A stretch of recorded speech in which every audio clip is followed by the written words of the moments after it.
it's Kermit the Frog. I just want to say, I love that. Mr. Ying. Question number 1, identify whether the sample population is random or biased. Polling any teacher's 5th hour about what kind of pizza they like. So random means fair, and biased means unfair or pushes you to lean towards one thing. Well, this one says any teacher with 5th hour or 5th period.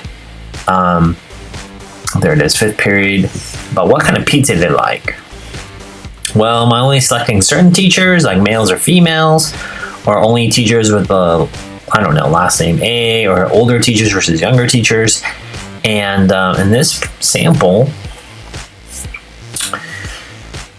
you'll notice that, well, let me change my colors here. It is a random sample because I can ask any teacher. Number 3, identify which type of random sampling is used for the population. The first 50 people entering the zoo are asked if they support an increase in taxes to zoo expansion. So I wanted to underline it's the first 50 people into the zoo.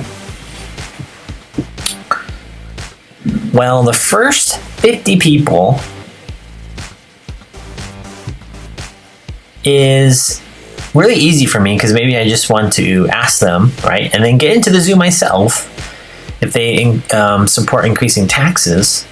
So a quick definition, clustering sample, is if I took all the schools in the district, Savannah, then CBA, and then say Magnolia High School, and I just pick one whole school, right? That would be a cluster sampling. And I don't pick CBA or Magnolia.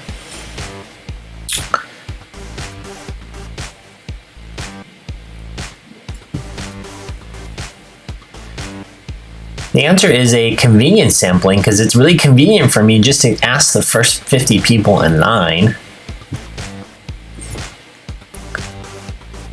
Random sampling would have been, let's say I got some people in line here.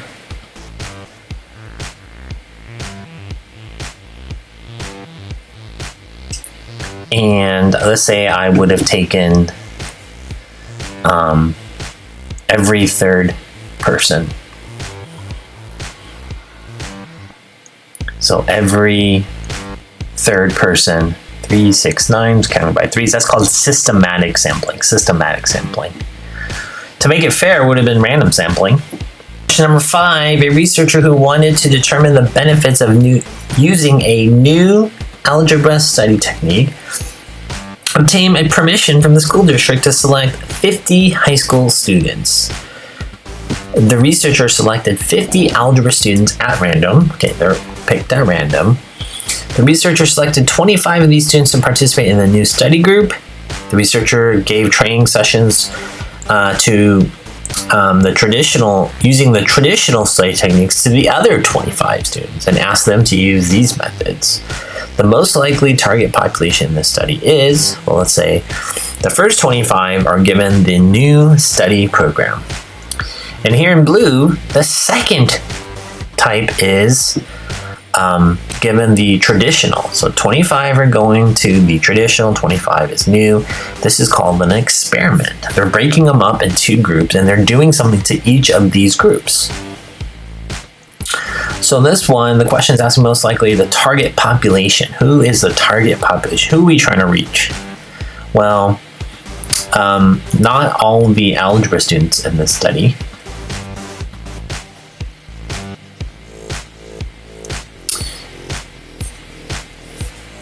Because the statistics, it's going from small to big.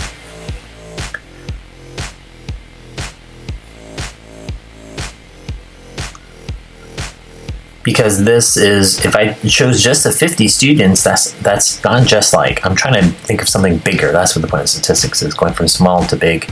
The answer is all the algebra students in the district. I want to talk about those 50, so that helps me make decisions for all the algebra students in the district. Which data set would you expect to have the lowest standard deviation?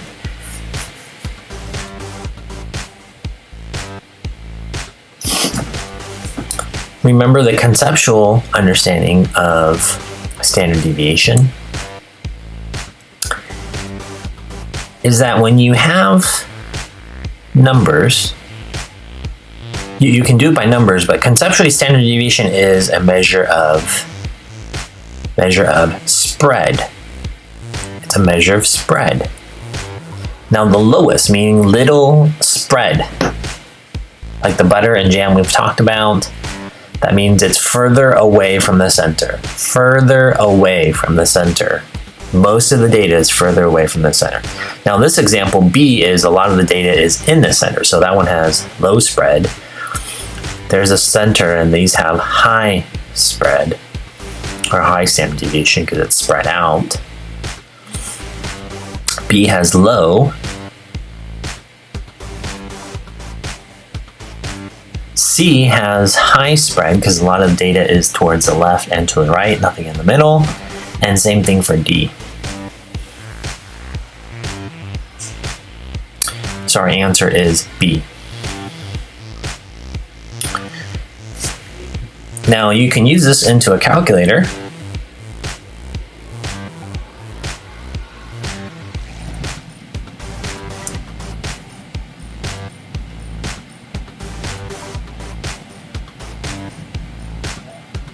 Put in my graphing calculator here. I'm going to press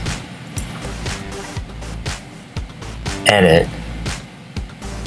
I put in all my numbers into the list. And what I did here is, 18 means I have 3 of those, and I just that's called the frequency.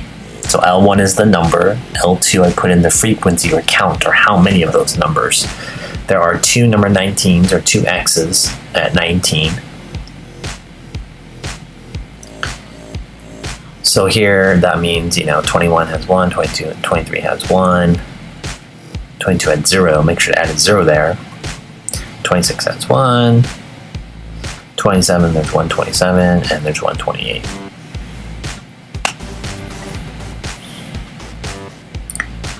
And then you can just go to calculate here.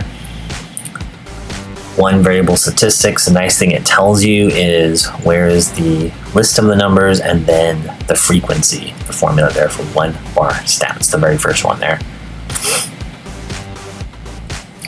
Again, this is using my graphing calc on my graphing calculator.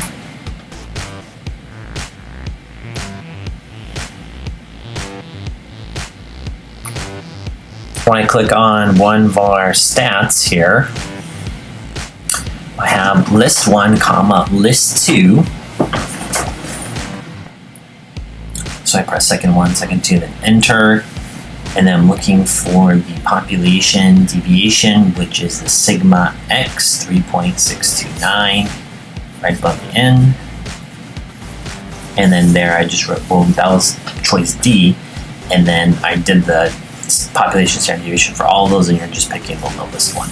Question number 8, describe the distribution in the histogram which displays the light output in lumens of various sources. So you can put the blob above this. It's a histogram. We talked about the skewing or skiing, and there's nothing to the right. So this one is right skewed. Skewed right. So that would be choices A, B, and C.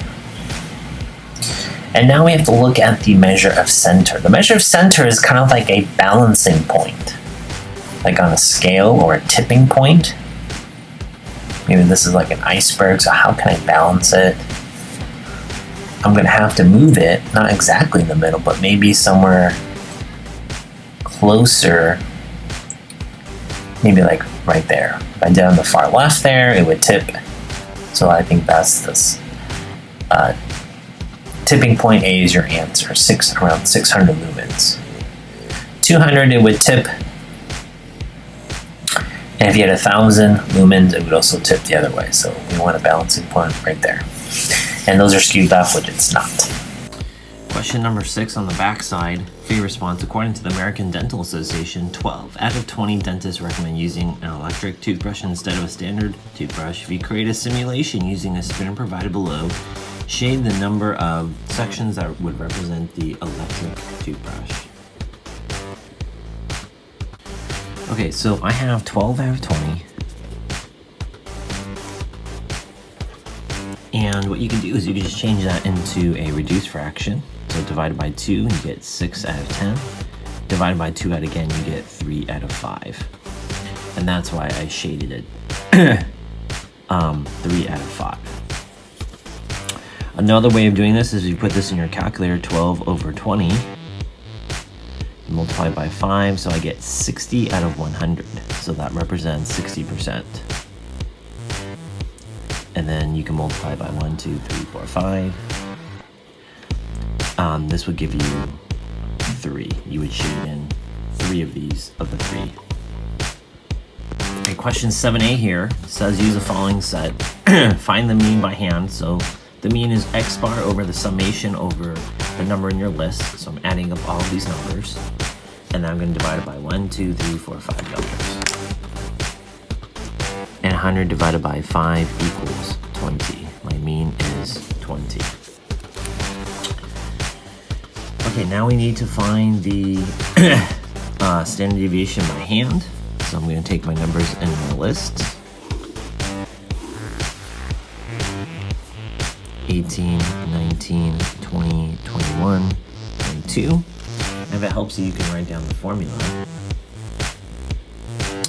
Standard deviation is equal to the square root of the summation of the numbers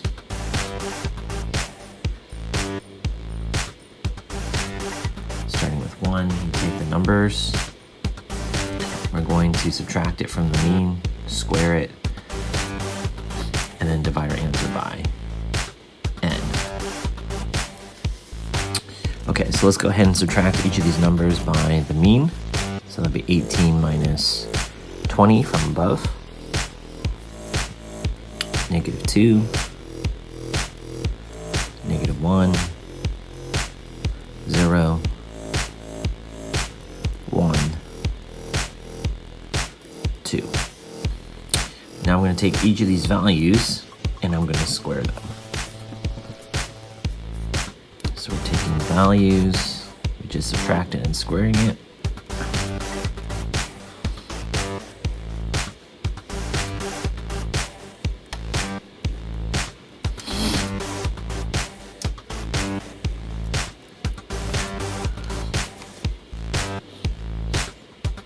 Okay, now I'm going to find the sum of all these values.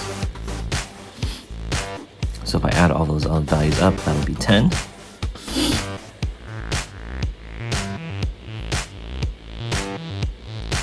And now we're going to take the square root of that. 18, 19, 20, 21, 22. Stat, calculate one of our stats.